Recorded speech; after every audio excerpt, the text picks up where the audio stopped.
నిస్సమోద్గవార్త కాంతో యస్యాః కచవిలులితైః కాముకో మాల్యరత్నైః సూక్త్యా యస్యాః శృతిసుభగయా ప్రభాతా ధరిత్రి సైషా దేవీ సకలజననీ సించతాన్ మాం అపాంగైః. ప్రియ భక్తాగ్రేశ్వరులారా, మనం చాలా మంది చెప్తుంటే ఎన్నో మంచి విషయాలను వింటుంటాం. ఒక్కొక్కరు ఒక్కొక్క రకమైనటువంటి, కొందరు ధర్మాన్ని గురించి, కొందరు పరమాత్మను గురించి, కొందరు భాగవత ఆచార్య సేవ ముఖ్యము అంటూ ఇట్లా ఏవో అనేక రకాలు చెబుతుంటారు. మన మనస్సు మొదటి నుంచి కూడా ఇటువంటి విషయాలను విని ఉండదు. లౌకికంగా ఉండే విషయాల మీదనే ఎప్పుడూ ఈ మనస్సు పరిగెడుతుంటుంది. ఆ కారణం చేత అప్పుడప్పుడు పెద్దల ద్వారా ఎన్ని విషయాలు విన్నా ఆ విన్నటువంటి విషయాలు మన మనస్సులో నాటుకునే అవకాశం లేదు. అట్లా నాటుకునేటట్లుగా మన హృదయం అనే క్షేత్రాన్ని తయారు చేసుకోవటం మన యొక్క విధి. క్షేత్రం అంటే ఒక పొలం అనుకుందాం. ఎండాకాలంలో బాగా ఎండకి గట్టిపడిపోయింది నేలంతా కూడా. మామూలు వర్షాలు పడ్డా గాని ఆ పడ్డ కాస్త నీళ్లు లోపలికి బాగా ఇంకకుండా అక్కడికక్కడ ఎండిపోతుంటాయి. అటువంటి భూమి మళ్ళీ వ్యవసాయానికి తగినట్లుగా, వరి నాట్లకు తగినట్లుగా కావాలంటే దాన్ని బాగా దున్నాలి. దున్నటమే కాక బాగా నీరు పెట్టాలి. అందులో ఏమైనా చెత్త చెదారం ఉంటే అవన్నీ తీసేయాలి.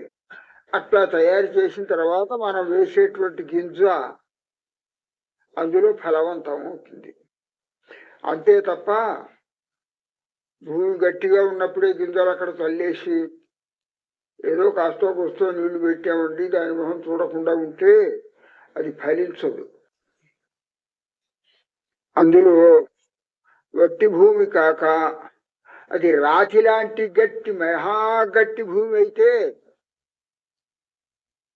దాని మీద విత్తనం వేసినా వర్షం పడ్డా ఆ భూమి మృదువుగా మారే అవకాశం ఉండదు. మొట్టమొదటి రోజు మనం చెప్పుకున్నాం ఆండాళ్ అమ్మవారి గురించి. మన ఆంధ్రప్రదేశ్ తెలంగాణ ప్రాంతంలో ఉన్నటువంటి మరింగంటి అప్పల దేశకులు అనే ఒక మహానుభావులు ఒక శతకం, గోదా శతకం అనే పేరుతో వ్రాశారు అని. ఇదే విషయాన్ని గురించి ఆ శతకంలో వారు చివరకు ఒక శ్లోకంలో చెప్తారు. మమ మతిరుపదేశైః దేశికానాం నచ స్యాద్ భగవతి న విచిత్రం పాత్రదోషో బలీయాన్ అపి సరళ పయోద అవర్జితైః వృష్టిపాతైః ఉదయమిహ శిలాయాం అంకురః కిం కరోతి. తల్లి, నీ యొక్క దివ్య సూక్తులను గురించి, అందులో ఉండేటువంటి పరమార్థాన్ని గురించి ఎందరో పెద్దలు చెప్పగా వింటూనే ఉన్నాము. విన్నంత వరకే తప్ప ఆ విన్నటువంటి ఉపదేశ వాక్యాల వల్ల నా హృదయం అనేటువంటి క్షేత్రం ఏమాత్రం కూడా ఆర్ద్రం కాలేదు. గట్టి రాయి లాంటిగా తయారైనటువంటి నా హృదయం ఆ ఉపదేశాలతో మార్ధవాన్ని పొందలేదు. గింజ వేస్తే తగినట్లుగా మొలవటానికి తగిన రీతిలో భూమి ఎట్లాగైతే మెత్తదనాన్ని పొందుతుందో అట్లా నా హృదయం కూడా మారిపోయి అంతకుముందు ఉండే కఠిన ప్రవృత్తినంతా వదిలిపెట్టి మెత్తదనం వాస్తవాన్ని గ్రహించగలిగినటువంటి మార్ధవం నా హృదయంలో ఏర్పడితే నీవు చెప్పినటువంటి సూక్తులలో ఉండే ఉపదేశాలన్నీ పెద్దలు చెప్తుండగా నా మనస్సుకి పెట్టేవి. అటువంటి అవకాశం లేదు అంటే పరమమూర్ఖుణ్ణి నేను అని అర్థం. అంత పెద్ద మహానుభావులు పాపం ఆ మాట చెప్పుకుంటున్నారు. అందువల్ల ఆ ఉపదేశాలన్నీ నా హృదయం మీద ఫలించటం లేదు. మమ మతిరుపదేశై దేశికానాం నచ స్యాద్ భగవతి. తల్లి పూజ్యురాల ఆచార్యుల యొక్క ఉపదేశాల ద్వారా నా మనస్సులో మార్పు అంటూ ఏమీ రాలేదు. కఠినమైన మనస్సు అట్లాగే ఉండిపోయింది. నా విచిత్రం, ఇందులో ఆశ్చర్యమేం లేదు. అదేమిటి అంత బాగా చెప్పారే విషయాలు, చెప్తున్నప్పుడల్లా నువ్వు కాస్త బాగానే ఉన్నట్టున్నాయని తలకాయ కూడా ఊపావు కదా, మరి నీ మనసులో మార్పు ఎందుకు రాలేదు అని అంటారేమో. పాత్రదోషో బలీయాన్, ఇది పాత్రదోషం. ఆ ఉపదేశాలను విని గ్రహించగలిగినటువంటి మనస్సు అనే పాత్రం ఉందే, ఈ పాత్రం రాతిది, ఇనపది. కనుక ఆ ఉపదేశాలతో నానేటటువంటి మార్ధవాన్ని పొందేటటువంటి గుణం లేదు నా మనస్సులో. అంత కఠినమైనదన్నమాట. పాత్రదోషో బలీయా. అది ఎట్లాగంటే దానికి ఒక మంచి ఉపమానం ఇస్తున్నారు. అపి సరళ పయోద అవర్జితై వృష్టిపాతై ఉదయమిహ శిలాయాం అంకురః కిం కరోతి. రాయి పర్వతం పై భాగం నున్నగా ఉంది భూమి. అక్కడ గింజ తీసుకొని వెళ్ళి పెట్టాడు. వీడు గింజలు పెట్టాడు. అక్కడ ఒక పావు షేరో గింజలు అక్కడ పోసాడు అనుకుందాం ఆ బండ మీద. రాత్రికి బాగా వర్షం వచ్చింది. ఆ గింజలన్నీ నాన్నాయి, కానీ అంకురం వస్తుందా, మొలకొస్తుందా? రాదు. ఎందుకు? బండ మీద గింజ పెట్టి మొలవంటే ఎట్లా మొలుస్తుంది? అపి సరళ పయోద ఆవర్జితై వృష్టిపాతై. మేఘం బ్రహ్మాండంగా వర్షించింది, చల్లటి నీళ్లను వర్షించింది, ఆగి ఆగి వర్షించింది. అయినా ఉదయమిహ శిలాయాం అంకురః కిం కరోతి. రాతి మీద పెడితే ఆ గింజని అది అంకురం వస్తుందా?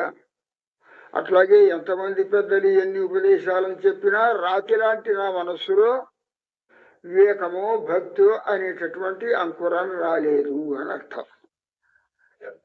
అట్లా కాకుండా అటువంటి హృదయం అనేటటువంటి కఠినమైన క్షేత్రాన్ని మనం దున్నుకొని మొట్టమొదట మెత్తదనం కలిగేటట్లుగా చేసుకొని దానికి తగినట్లుగా మట్టి లాంటిది కూడా ఏవైనా పైనుంచి తెచ్చుకొని ఆ రాతి మీద వేసుకొని ఆ రాతి మీదనే కొంచెం మట్టి పోస్తే ఆ గింజలు వేస్తే ఆ వర్షానికి కొంచెం ములిచే అవకాశం ఉంటుంది. అటువంటి అవకాశం లేదు మా హృదయానికి అని చెప్పుకున్నారు పాపం ఆచార్యులు. మనం అట్లా కాక పవిత్రమైనటువంటి భావంతో ఈ వ్రతాన్ని ఆచరిస్తున్నాం కనుక ఇది తప్పకుండా మనకు ఫలించాలి అనేటటువంటి నిశ్చయ జ్ఞానంతో మన హృదయాన్ని సంస్కరించుకొని శమదమాది గుణములను సంపాదించుకొని కామక్రోధాది దోషాలను కొంచెం ఈ నెల రోజులైనా పక్కన పెట్టుకొని పెద్దల యొక్క ఉపదేశాన్ని వింటే ఆ ఉపదేశం ఫలిస్తుంది. ఆ ఉపదేశం ద్వారా మనం వివేకంతో ప్రవర్తించి జీవితంలో ధన్యులమయ్యే అవకాశం ఏర్పడుతుంది. పుళ్ళిన్ వాయి కీండానై, ఇది నిన్నటి పాసురం.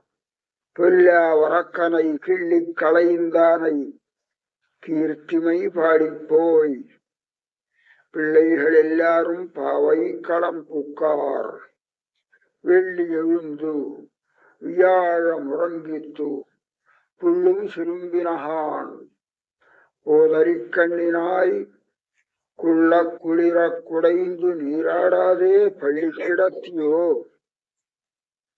பாவாயினி நன்னாளால் கள்ளம் తగుందు కలందు ఏలో ఎంబాయి. ఇందులో పోదరి కండినాయ్ అనేటటువంటి ఒక పదం ఉన్నది. ఎవరినైతే మేలుకొలుపుతున్నారో ఆమెను గురించి ప్రయోగించినటువంటి పదం అన్నమాట. పోదు అరికండినాయ్. పోదు అంటే పుష్పం. పుష్పంలో వచ్చి వాలి అందులో ఉండేటువంటి మకరాందాన్ని తాగుతున్నటువంటి నల్లని గండు తుమ్మెద వంటి నేత్రములు కలది అని అర్థం. నేత్రములు సహజంగాను అందులోనూ కాటుక లాంటివి పెట్టుకుంటే నేత్రానికి అందం వచ్చి గండు తుమ్మెదలాగా తుమ్మెదలు అటు ఇటు ఎట్లాగైతే చెలిస్తుంటాయో ఆమె యొక్క నేత్రములలో కూడా అటువంటి చాంచల్యం అంటే చాలాకీతనం కనపడుతోంది. ఆ నేత్ర సౌందర్యాన్ని బట్టే ఎవరైనా చూస్తే మంచి తెలివితేటలు గల అమ్మాయిలాగుందే ఈమె అని గ్రహించేటటువంటి అవకాశం ఉందన్నమాట.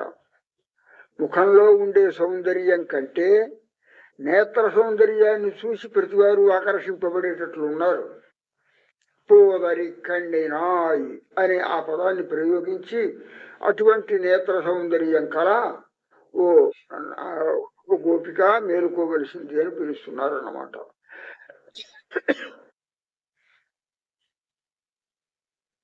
ఇట్లా ప్రయోగించడంలో తాత్పర్యం ఏమిటి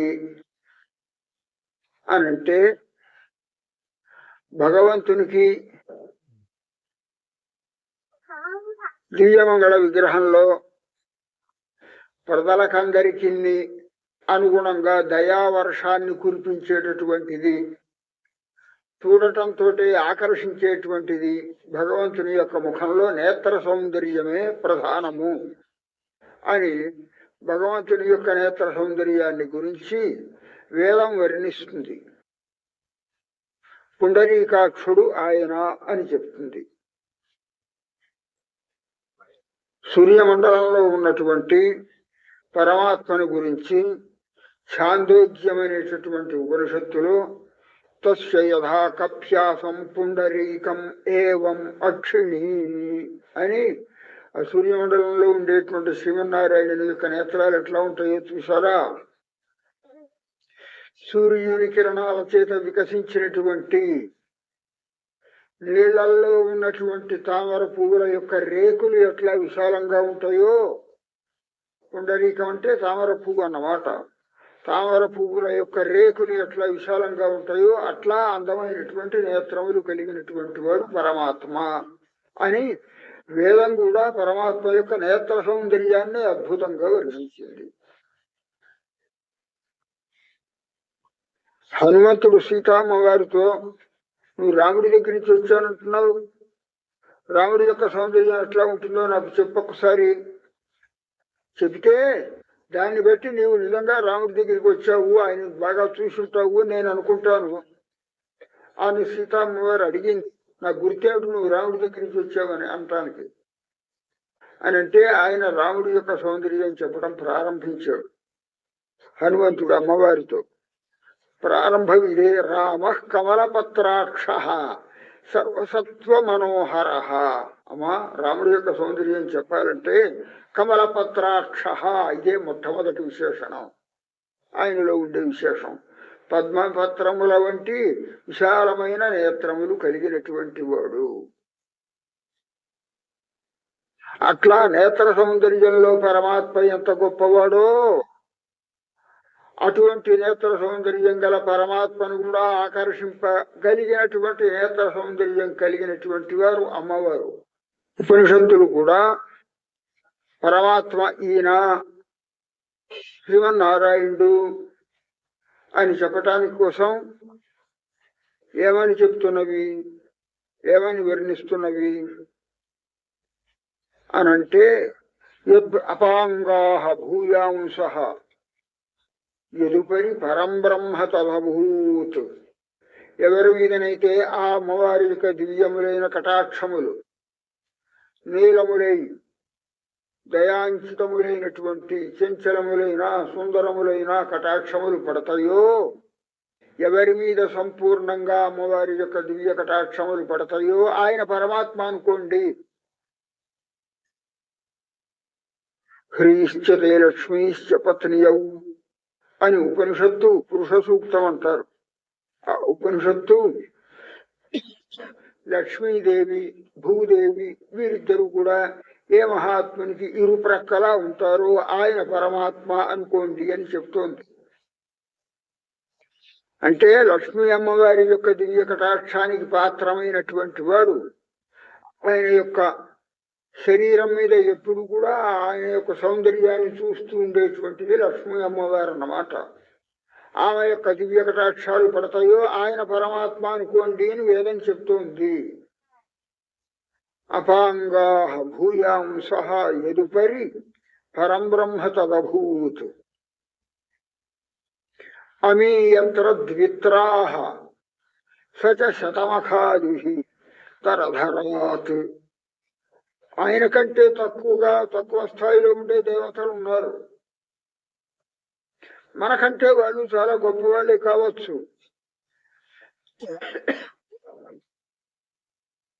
అయితే వాళ్ళ మీద కూడా పరమాత్మ యొక్క ఆ లక్ష్మీ అమ్మవారి యొక్క చూపులు ఒకటో రెండో పడి ఉంటాయి. ద్విత్రాహ రెండు మూడు సార్లు చూపులు మాత్రం ఎవళ్ళ మీద పడతాయో ఆమె యొక్క కటాక్ష ప్రభావం చేత వాడు దేవేంద్రుడనో మరొకడనో వరుణుడనో కుబేరుడనో ఈ విధంగా ఇతర దేవతలుగా ఐశ్వర్యవంతులు కాగలిగినారు. సర్వేశ్వరుడు అని చెప్పదగినటువంటి వాడు మాత్రం అమ్మవారి యొక్క కటాక్షములకు సంపూర్ణంగా పాత్రమైనాడు అని చెప్తోంది మనకు ప్రమాణం, శాస్త్రం అంతా కూడా.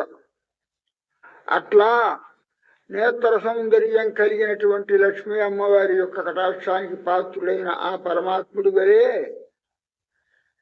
ఇప్పుడు రేపల్లిలో ఉన్నటువంటి కృష్ణుడు కూడా ఈ నాయిక యొక్క ఇవాళ పోదరి కన్ని నాయి అని ఇవాళ మేలుకొలుపుతున్నామే, ఈమె యొక్క నేత్ర సౌందర్యాన్ని చూసి చాలా సార్లు మెచ్చుకుంటుంటారట. చూడు అమ్మాయి ఎంత చంచలంగా ఎంత చాలాకీగా మాట్లాడుతుందో, ఎట్లా ఎంత చాలాకీగా చూస్తుందో ఆ నేత్రాలలోనే ఉంది అసలు అందమంతా కూడా అన్నట్లుగా. అది ఈమె కూడా విన్నది. నన్ను గురించి కృష్ణ పరమాత్మ నా అందాన్ని గురించి నేత్రాలలో ఉండే నా సౌభాగ్యాన్ని గురించి ఆయన బాగుగా మెచ్చుకున్నాడు కృష్ణుడు అని. అట్లా ఆయన యొక్క మెప్పు కోరును పొందినటువంటి ఈ నాయికని పోదరి కన్ని నాయి అని మేలుకొలుపుతున్నారు. ఏమిటి దీని తాత్పర్యం? ఆయన కావాలనుకుంటే నా నేత్ర సౌందర్యాన్ని గుర్తించినటువంటి వాడు కనుక ఆయనే వస్తాడు నా దగ్గరికి, నేను ఆయన దగ్గరికి ఎందుకు వెళ్ళాలి అన్నట్లుగా ఉన్నావా? కాదు, తప్పది. మనం ఆయనకు భక్తులం కనుక మన మీద ప్రేమ చేత మనలో ఉండే గుణాలను బట్టి కానీ మనలో ఉండేటువంటి సౌందర్యాన్ని బట్టి కానీ ఆయన మనల్ని మెచ్చుకున్నా అంత మాత్రం చేత ఆయనే వస్తాడులే అని అనుకోవటం అది మనకు స్వభావం కాదు, స్వరూపం కాదు. మనమే స్వయంగా వెళ్ళాలి. సుమా లేవమ్మా, నేత్ర సౌందర్యం నాకున్నది కదా అని నువ్వు అనుకోకు.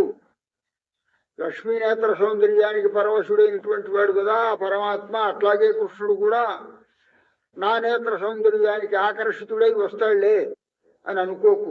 ఆయన భావాన్ని సూచిస్తున్నారన్నమాట ఈ పదంలో. ఇప్పుడు ఆ పాసురానికి అర్థం చెప్పుకుందాం. పుల్లిన్ వాయి కీండానై పుల్లవరక్కనై కిళ్ళి కళయిందానై కీర్తిమై పాడిపోయి. మేమందరము కూడా భగవంతుని యొక్క గుణాలని తెలిపేటటువంటి నామములు ఉన్న ఏ సహస్రనామాలు ఆ సహస్రనామాలని పాడుతూ వస్తున్నాం. దీనికి వెనకాల పాశురంలో మనత్తు కినియానై అని చెప్పి మనస్సునకు చాలా ఆహ్లాదాన్ని కలిగించేటువంటి సద్గుణాలు, రూపము, ప్రశాంతత, సత్యస్వభావుడైనటువంటి రామచంద్రుని గురించి కీర్తించాం. అంతకుముందు ఉపాసనలో కృష్ణుడి గురించి కీర్తించాం. ఆ రెండింటిని బట్టి సామాన్యంగా కొందరేమో రాముడి మీద ఉండేటువంటి ప్రేమతో ఆయన నామాలే కీర్తిస్తున్నట్టున్నారు, కొందరు కృష్ణుడి మీద ఉండేటువంటి ప్రేమతో ఆయన నామాలే కీర్తిస్తున్నారు అని అనుకొని అట్లాగా ఇట్లాగా కాకుండా ఇద్దరి నామాలని కీర్తిస్తున్నారు ఇప్పుడు ఈ పాసురంలో. పుళ్ళిన్ వాయికిండాన, పుల్ అంటే కొంగ అరవంలో. ఆ కొంగ వేషంలో వచ్చాడు ఒకడు. సంస్కృతంలో దానికి బక అని పేరు. బకం అంటే కొంగ. ఆ కంసుడు పంపినటువంటి రాక్షసుడు పశువులు మేపుతుండేటువంటి కృష్ణుడి యొక్క సన్నిధానంలో దగ్గరలో ఉండేటువంటి ఒక మడుగులో, నీళ్ల మడుగులో వాలాడు ఆ రూపంలో వచ్చి. ఇదిగో కొత్తగా ఉంది, చాలా పెద్ద కొంగగా ఉంది. మనం చూస్తుంటాం హంసలో, హింసలో, లేకపోతే బాతులో ఇళ్ల ముందర ఉంటాయి కదా మంచి ఎర్రటి మూతులతోటి. వాటిని చూసి మనం సంతోషపడ్డట్టుగా కృష్ణుడు కూడా నన్ను చూసి నా దగ్గరికి వస్తాడు. అప్పుడు ముక్కుతోటి కత్తితో బాపుతో కనుక పొడిచినట్టుగా ముక్కుతోటి ఒకసారి పొడిచి చంపేద్దాం అనుకొని ఆ రూపంలో వచ్చాడు రాక్షసుడు. పుళ్ళిన్వాయికిండానై, ఆ బకాసురుని యొక్క నోటిని పట్టి రెండుగా చేసి కిండానై చీల్చి వేసినటువంటి వాడు, వాడిని వధించిన వాడు అన్నమాట. ఇది కృష్ణుని యొక్క చరిత్ర. పొల్లావరక్కనై కిళ్ళి కళయిందానై, దాని తర్వాత పొల్లావరక్కన్, అరక్కన్ అంటే రాక్షసుడు. పొల్లావరక్కన్ నీచుడైన రాక్షసుడు ఒకడు ఉన్నాడు, రావణాసురుడు అని అర్థం. వాణ్ణి కిళ్ళి కళయిందానై, సులభంగా శ్రమపడనవసరం లేకుండా గోటితో త్రుంచి వేసినట్టుగా నశింపజేసినటువంటి వాడు అని అర్థం. అంటే ఇది రాముడి యొక్క చరిత్రను చెప్తోంది ఈ రెండవ పదం. పొల్లావరక్కనై, నీచుడైనటువంటి రాక్షసుణ్ణి, రావణాసురుణ్ణి, కిళ్ళి కళయిందానై, గోడితో త్రుంచి వేసినట్లుగా నశింపజేసినటువంటి వాడు. మనం ఏదో చెట్టు పెంచాం, పూల చెట్టు, దాని మీద ఏదో పురుగు ఎగురుతోంది, ఆకుకి పట్టింది. ఏం చేస్తాం? గోడితో తుంచే సులభంగా ఒకసారి తీసేతలు పరేస్తాం. అట్లా రావణాసురుణ్ణి అంత సులభంగా జయించినటువంటి వాడు అని అర్థం. కీర్తిమై పాడిపోయి, ఇట్లా అటు కృష్ణుని యొక్క ఇటు రామచంద్ర స్వామి యొక్క కీర్తి, ఉభయుల యొక్క కీర్తిని మేము ప్రశంసిస్తూ పాడుకుంటున్నాము అన్నమాట. పాడుతూ ఆ విశేషాలను చెప్పేటువంటి భగవాన్ నామాలను అనుసంధిస్తూ వస్తున్నాము. కీర్తిమై పాడిపోయి పిళ్ళైహెళ్ళారం పావై కళంపుకార్, ఈ విధంగా నామానుసంధానం చేస్తూ మేమే కాదు, మాతో పాటు ఈ కార్యక్రమాలకు వచ్చేటటువంటి అమ్మాయిలందరూ కూడా పావై కళంపుకార్, పావై అంటే మనం వ్రతం చేయటానికి కోసం ఏర్పాటు చేసుకున్నటువంటి పందిరి ప్రాంతం, పందిరి వేసుకున్నటువంటి ప్రాంతానికి పుక్కార్ వచ్చి చేరిపోయారు. తీరా ఇంకా నువ్వు రాలేదని చెప్పి నిన్ను మేలుకొల్పటానికి కోసం వచ్చాము. పిళ్ళైహెళ్ళారం పావై కళంపుకార్. అయితే తెల్లవారిందంటారా అని లోపల నుంచి ఆమె మళ్ళీ అడుగుతోంది. వెళ్ళి ఎరుందు వియారం ఉరంగిత్తు, గడియారం చూసుకోమనడానికి అప్పుడు గడియారాలు లేవు గనక ఆ గుర్తు చెప్తున్నారు. కాస్త ఇంటికి వచ్చో లేకపోతే కిటికీలో నుంచో చూడు, ఇటు అటును. వెళ్ళి ఎరుందు, ఇటు పక్క నుంచి శుక్రగ్రహం పైకి వస్తోంది తెల్లవారుసామున. వియారం ఉరంగిత్తు, బృహస్పతి నక్షత్రం అస్తమిస్తోంది. చలికాలంలో బృహస్పతి నక్షత్రం అస్తమిస్తుంటుంది తెల్లవారే సమయంలో. శుక్రగ్రహం శుక్రోదయం అయింది అని అంటాం మనం. శుక్రగ్రహం పైకి వస్తోంది అంటే ఇది తెల్లవారటానికి గుర్తు చూసుకోమ్మా అని చెప్తున్నారు. వెళ్ళి ఎవుడుందు వియాళం ఉరంగిత్తు.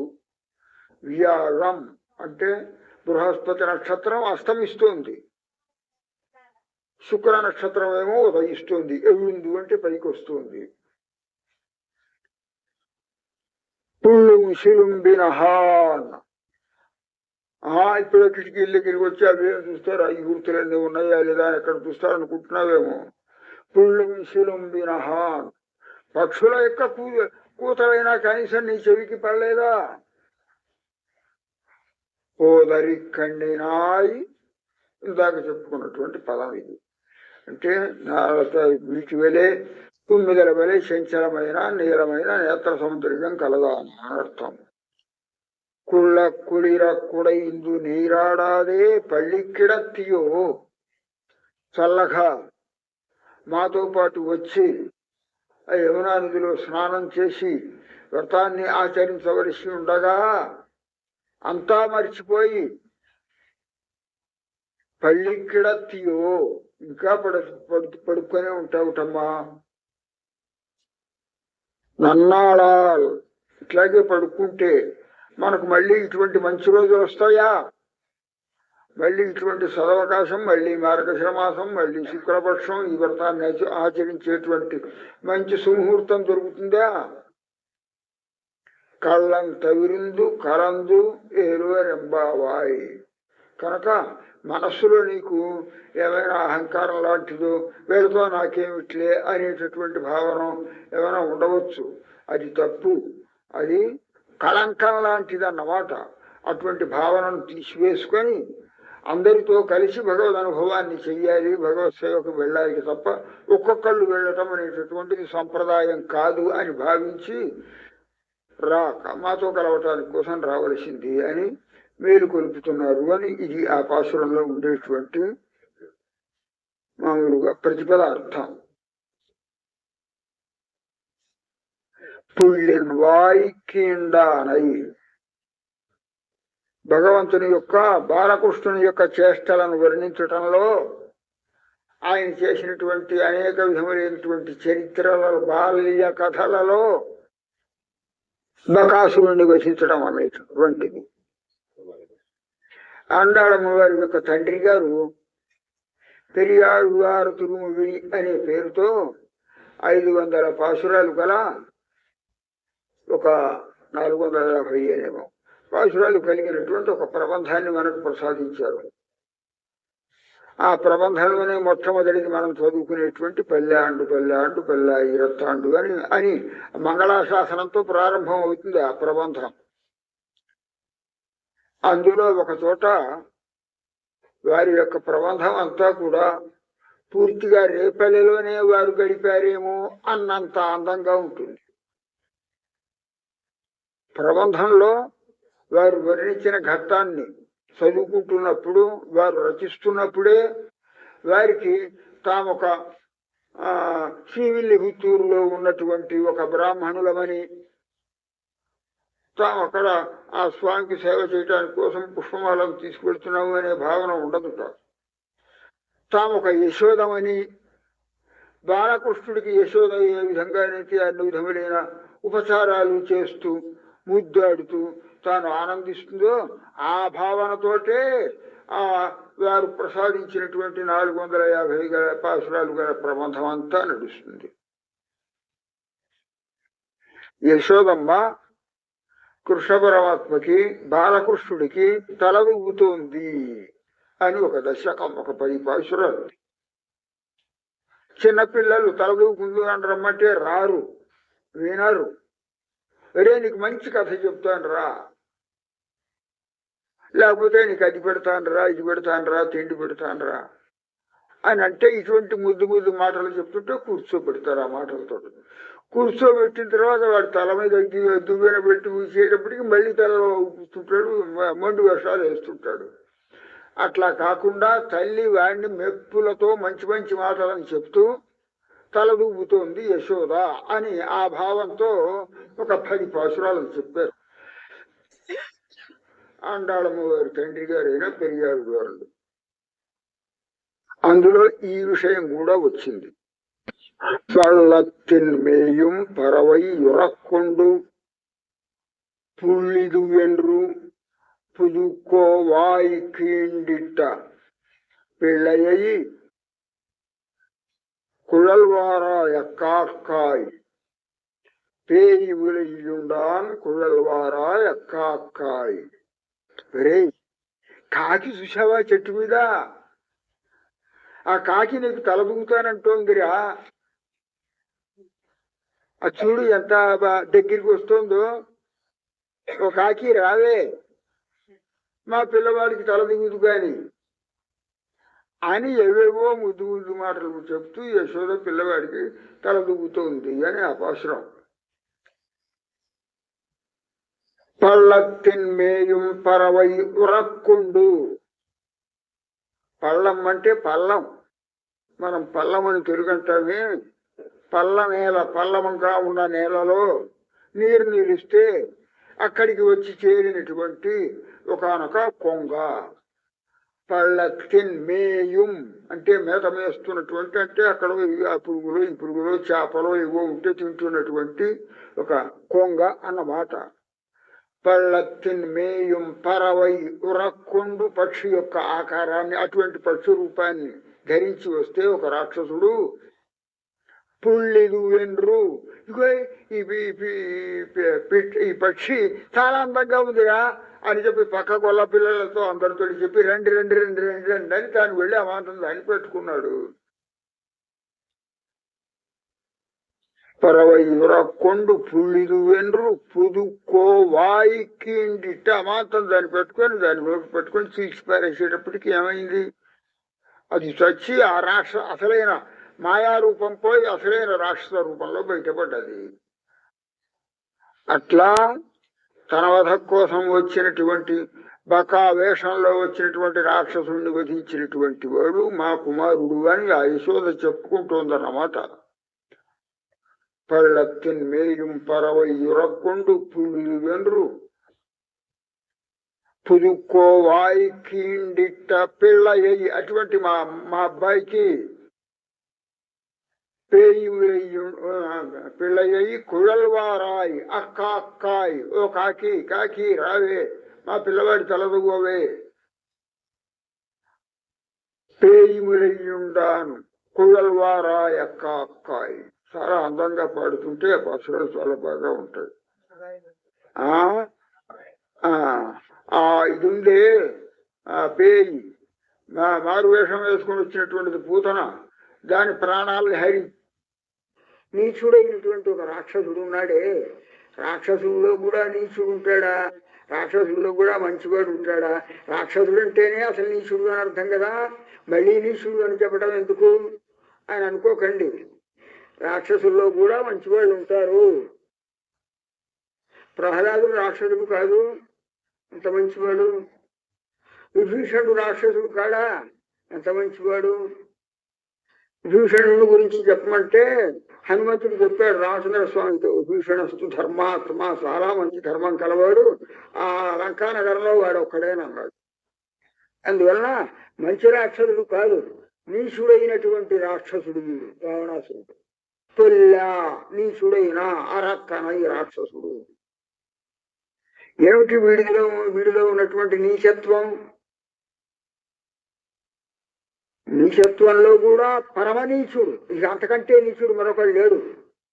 తల్లిదండ్రులను ఇద్దరిని విడదీసేటటువంటి నీచుడు ఎవరైనా ఉంటాడండి లోకంలో? ఉండేటువంటి వాడు. సీతమ్మ వారిని రామచంద్ర స్వామిని విడదీసినటువంటి నీచుడు వీడు.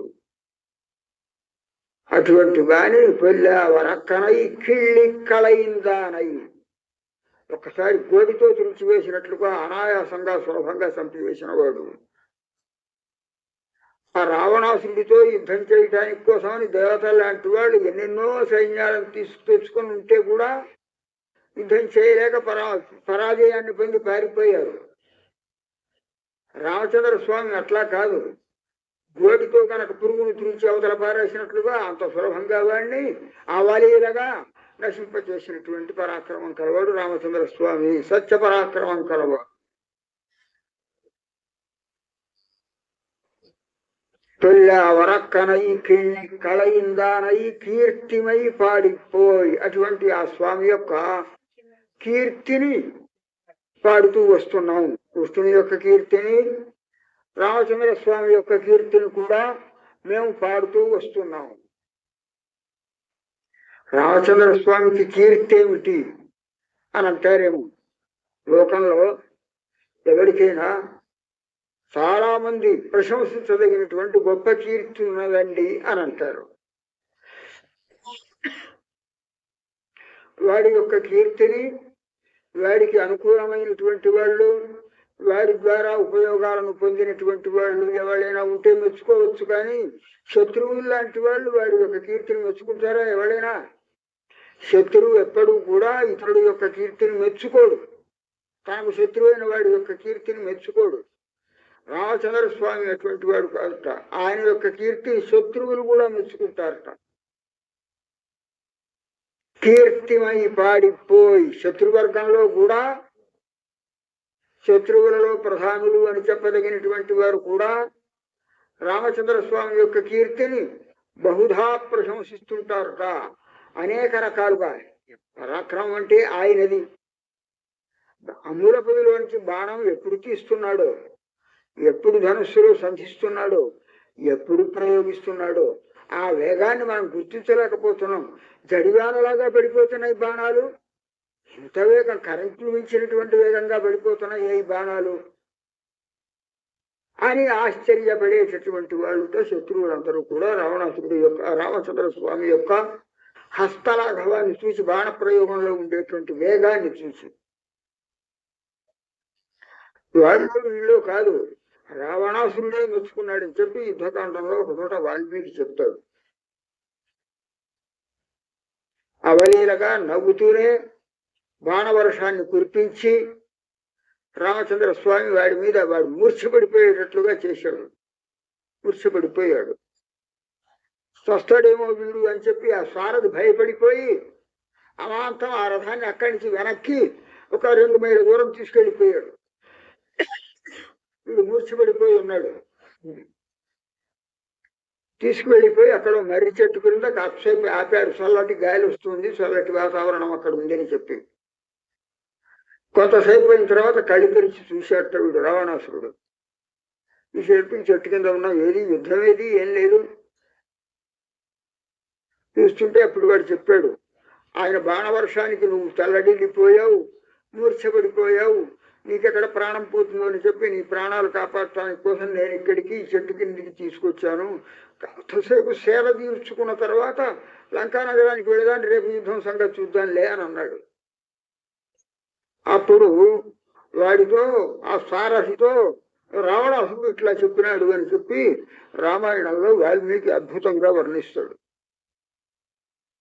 శత్రో ప్రఖ్యాత వీర్యస్య రంజనీయస్య విక్రమైః పశ్యతో యుద్ధలుబ్ధోహం కృతః కాపురుషస్త్వయా. నువ్వు నన్ను యుద్ధంలో నుంచి ఇక్కడికి తీసుకొచ్చావా? నా ప్రాణాలని కాపాడదామని తీసుకొచ్చావా? ఎంత పని చేశావు? శత్రో ప్రఖ్యాత వీర్యస్య, నాకు శత్రువైనటువంటి వాడంటే ఇదిగో ఇట్లా ఉండాలి. నిజంగా ఎంతటి హస్తలాఘవం ఆయన యొక్క బాణప్రయోగం. ప్రసిద్ధమైన పరాక్రమం ఆయనదే, మరెవలది కాదు. తక్కిన వాళ్ళందరి సంగతి నాకు తెలుసు. రంజనీయస్య విక్రమైః, తన పరాక్రమంతో కటిక శత్రువుని అని చెప్పదగినటువంటి నా యొక్క మనస్సును కూడా రంజింపజేసినటువంటి మహానుభావుడు ఆయన. అటువంటి ఆయన యొక్క దెబ్బలకి నేను చస్తానేమో అని చెప్పి నన్ను ఇక్కడికి తీసుకొచ్చావంటే కృతః కాపురుషస్త్వయా, నన్ను ఒక నీచుణ్ణిగా భావించావు నీవు. నేను అసలు ఆయన యొక్క పరాక్రమాన్ని మళ్ళీ కలిపి చూసిన, ఆయన యొక్క పరాక్రమాన్ని చూశానని ఆశపడుతుంటే యుద్ధంలోంచి నన్ను తప్పించి తీసుకొని వచ్చి నన్ను ఒక నీచుణ్ణిగా చూసావు.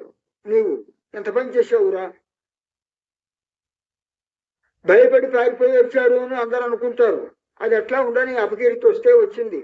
ఆయన యొక్క పరాక్రమాన్ని, రంజనీయస్య విక్రమ పరాక్రమంతో నన్ను ఆకర్షిస్తుంటే ఆయన యొక్క సౌందర్యాన్ని చూసి, సౌందర్యాన్ని కాదు ఆ బాణ ప్రయోగంలో ఉండేటువంటి చాతుర్యాన్ని చూసి నేను ఎంతో మెచ్చుకుంటున్నాను.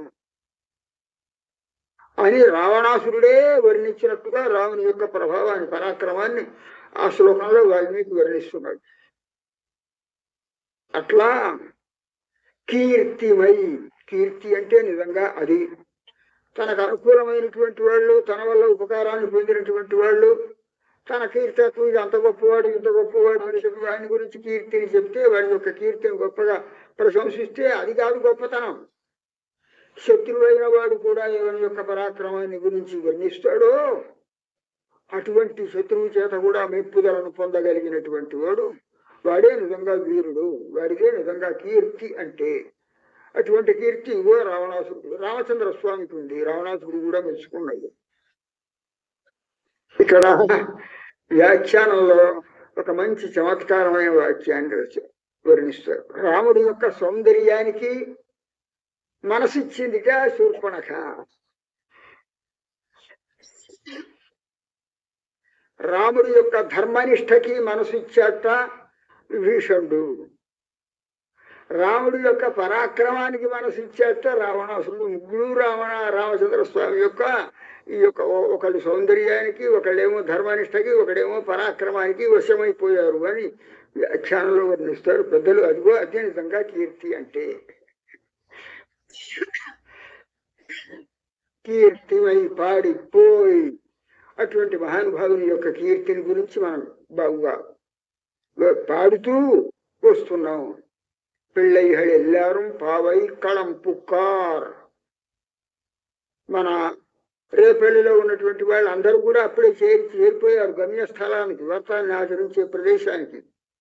వెళ్ళి ఎഴുందు ఇయాళ మురంగిత్తు సూర్యోదయం అవుతోంది అనటానికి ఈ రెండు గుర్తులు, బృహస్పతి నక్షత్రం, శుక్ర నక్షత్రం కూడా ఒకటి అస్తమిస్తోంది, ఒకటి ఉదయిస్తోంది.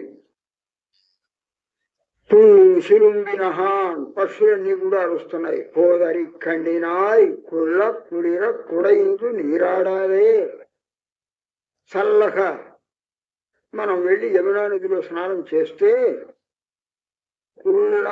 కుళిర చల్లగా స్నానం చేయటం అంటే ఏమిటి? మన శరీరంలో ఇంతకుముందు కృష్ణుడికి మనల్ని దూరంగా ఉంచారు మన వాళ్ళందరూ కూడా. కృష్ణుడి దగ్గరికి వెళితే వాడుతుంటారు అట్లాగా ఇట్లాగా అని చెప్పి. ఇవాళ ఈ వ్రతం చేయటానికి కోసం, ఈ వ్రతం చేస్తే మన ప్రాంతంలో 3-4 సంవత్సరాలుగా లేనటువంటి వర్షం మళ్ళా బాగా కురిసి సుభిక్షం కలగటానికి కోసం కృష్ణుడు చెప్పినట్లుగా మీరు వ్రతాన్ని చెయ్యండి అని మళ్ళీ కృష్ణుడి దగ్గరికి మనల్ని పంపారు వీళ్ళందరూ కూడా. ఈ 2-3 సంవత్సరాలుగా మనకి కృష్ణుడితో దూరం అయిపోయి ఉన్నటువంటి మన మనస్సులో ఏ విరహ తాపం ఉందో ఆ తాపం అంతా చల్లారేటట్లుగా పోయి యమునా నదిలో స్నానం చేసి వద్దాన్ని రండి. కుళ్ళ కుళిర కుడయిందు నీరాడాదై.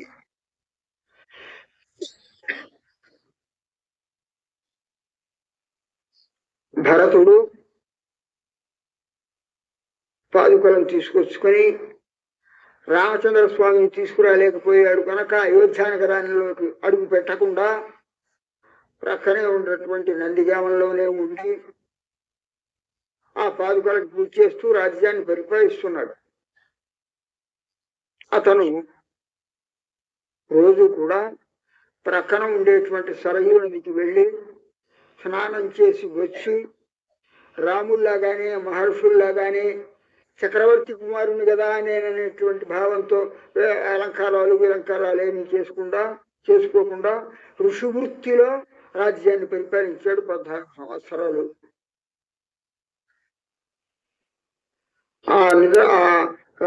సరయూ నదిలో స్నానం చేసి వచ్చేటప్పుడు కూడా ఎట్లా వచ్చేవాట, ఎప్పుడు వెళ్ళేవాట అని అంటే రాత్రి 1:30-2 అయిన తర్వాత, అపరరాత్రి వచ్చిన తర్వాత, అంటే 4 గంటల లోపే ఎవరు ఇంకా లేవకముందే గబగబా వెళ్ళి స్నానం చేసేసి సరయూ నదిలో మళ్ళీ వచ్చి తన స్థానంలో తాను కూర్చునేవాట.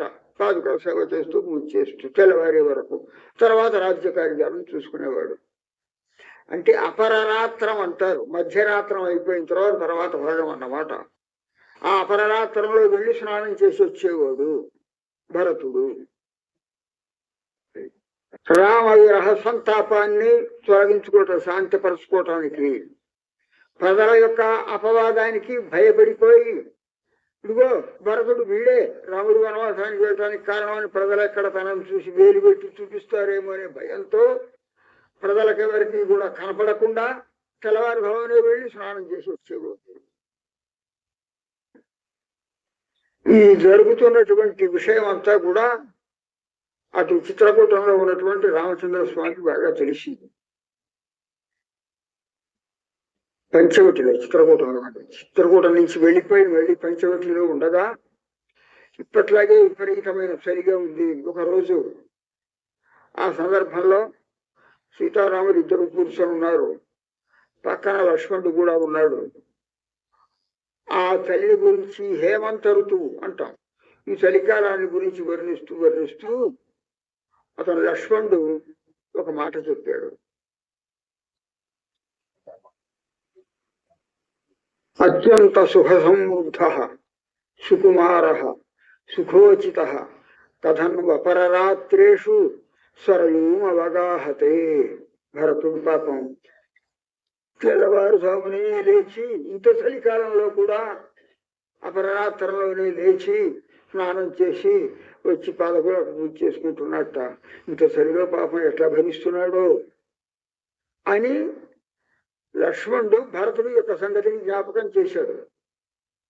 అత్యంత సుఖ సమృద్ధ, ఎందుకంటే భరతుడు మా అందరితో పాటుగా అయోధ్య నగరంలో ఉన్నా, నలుగురం పిల్లలము ఉన్నా, ఎక్కువగా అందరూ కూడా భరతుడికి కావలసినటువంటి సౌకర్యాలను చూస్తుండేవాళ్ళ.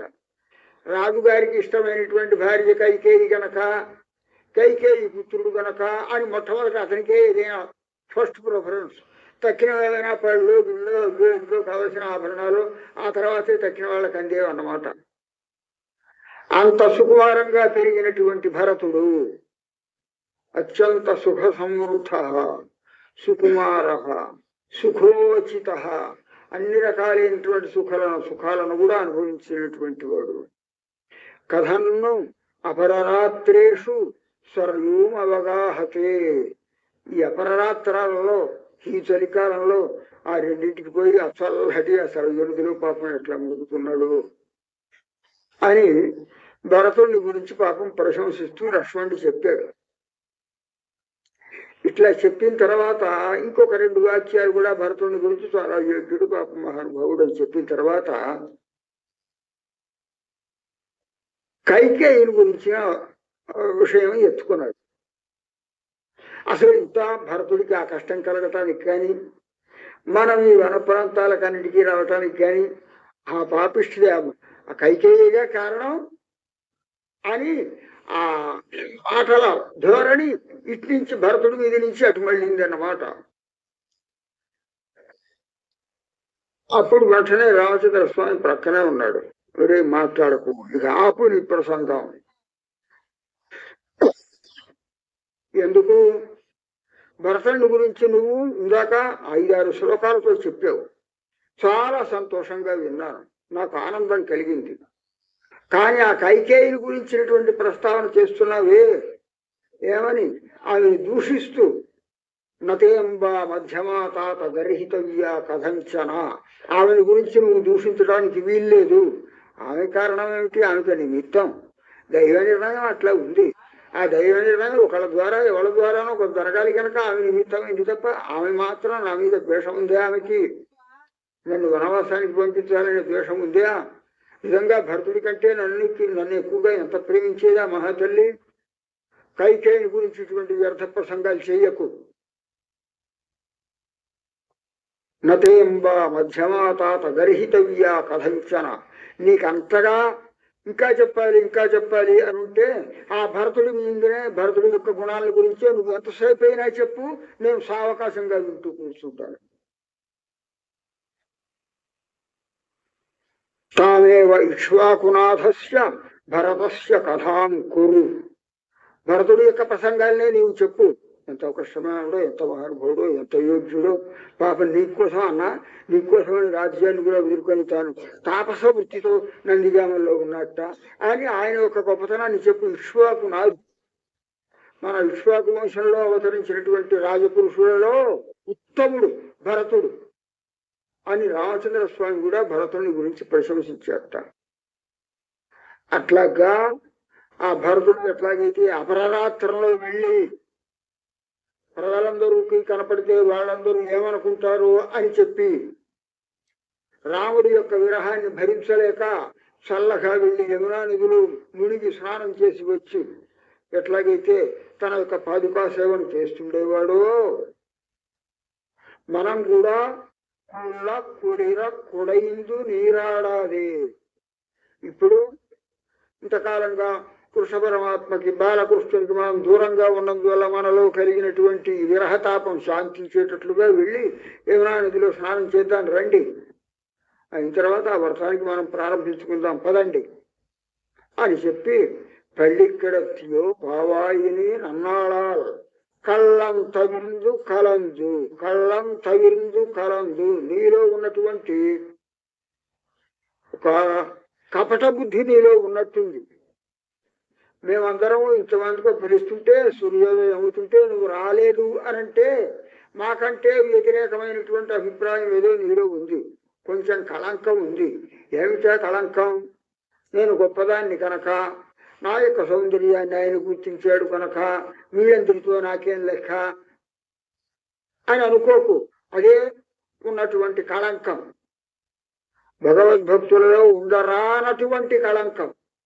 భక్తులందరం కలిసి భగవత్ సన్నిధికి వెళ్ళాలి, అందరం భగవద్ అనుభవం చెయ్యాలి అంతే తప్ప భగవంతుని యొక్క కృపంతా నా మీదే ప్రసరించాలి, నేనే గొప్పదానిని అని భావించడం భాగవత గోష్ఠిలో ఉండదగినటువంటి మంచి లక్షణం కాదు సుమా. కళ్ళం తవిరుందు అటువంటి కళంక బుద్ధిని దూరం పెట్టి, అటువంటి కుత్సిత బుద్ధిని దూరం పెట్టి అందరం కలిసి సేవించడానికి వెళదాం రావలసింది. కలందు ఏలో రెంబావాయ్. ఇది నిన్నటి పాశంలో ఉన్నటువంటి సారాంశం.